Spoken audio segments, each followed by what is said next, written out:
L'ulcère de l'estomac, c'est une question très courante en médecine. On en parle en question de santé.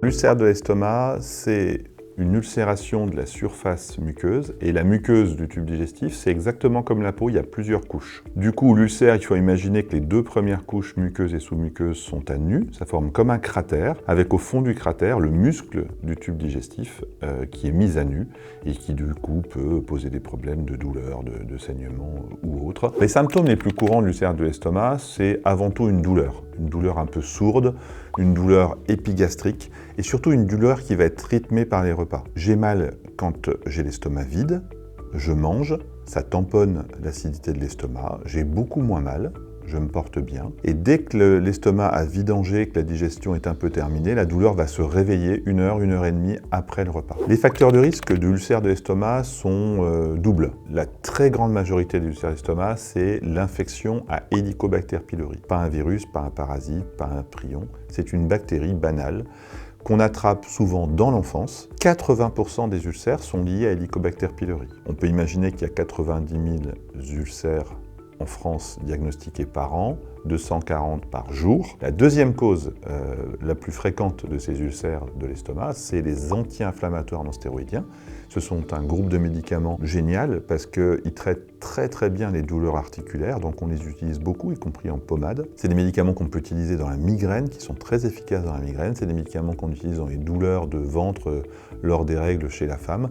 Bref, ce sont de très bons médicaments, très efficaces sur la douleur, qu'il faut absolument garder, mais qui peuvent être responsables d'ulcère à l'estomac. Donc si vous êtes diagnostiqué ulcère de l'estomac ou si vous avez déjà eu un ulcère, quand on vous donne un anti-inflammatoire, il faut vraiment vous protéger l'estomac avec un antiacide pendant toute la période du traitement. Et puis il y a un facteur quand même qu'il ne faut pas oublier qui est aggravant des deux premiers, c'est le tabac. Le tabac n'est pas capable de faire un ulcère en tant que tel dans le tube digestif, mais il va aggraver les autres facteurs et il va empêcher votre corps de cicatriser cet ulcère. Pour diagnostiquer un ulcère à l'estomac, d'abord il faut aller consulter. La seule façon de faire le diagnostic, c'est de réaliser une endoscopie digestive haute, qui peut s'appeler encore une gastroscopie. On passe un endoscope par la bouche, on le descend par l'œsophage, et là on arrive dans l'estomac et on voit avec la caméra qui est au bout de l'endoscope la muqueuse de l'estomac et on va pouvoir apercevoir ce cratère qui est un ulcère. On va faire le diagnostic.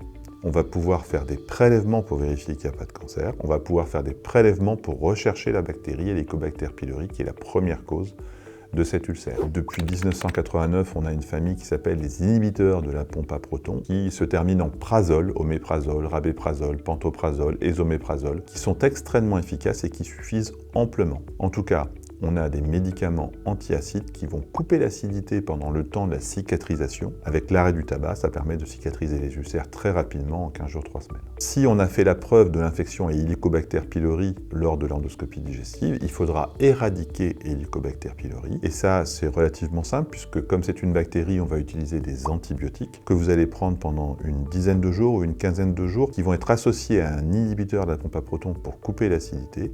Et bien sûr, à l'issue de ce traitement, plusieurs semaines après, il faudra contrôler qu'Helicobacter n'est plus là. Et ça pourra se faire sans endoscopie digestive, puisqu'on pourra faire un test respiratoire assez simple. Le tabac est un facteur aggravant majeur, donc comme pour toute question de santé, la première question, c'est arrêtons le tabac. La deuxième façon, et la question qui se pose souvent, c'est y a-t-il des règles d'hygiène qui permettent de lutter contre les ulcères à l'estomac? Pendant très longtemps, au XXe siècle, on parlait de stress. C'est vrai, mais il faut s'entendre sur le terme stress.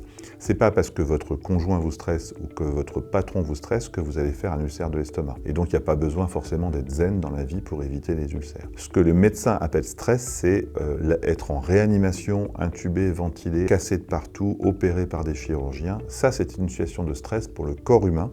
Et dans cette situation-là, on peut faire des ulcères à l'estomac. Pour terminer, souvent la question qu'on pose à un gastro-entérologue, c'est quel est le régime? Il n'y a pas de régime alimentaire particulier, vous pouvez manger de tout. Le régime épicé n'induit pas de toxicité sur la muqueuse digestive, donc il n'y a aucune raison de s'en passer si c'est votre plaisir. Une vinaigrette, un jus de citron, un jus d'orange, ça vous paraît très acide, mais c'est beaucoup moins acide que le liquide de votre estomac rempli d'acide chlorhydrique. Donc pour résumer, vous devez manger équilibré, des fruits, des légumes, de la viande mais en quantité très modérée et bien sûr faire du sport pour être le plus zen possible. Mais ça, ce sont des conseils de vie pour aller mieux de manière générale, pas pour éviter les ulcères.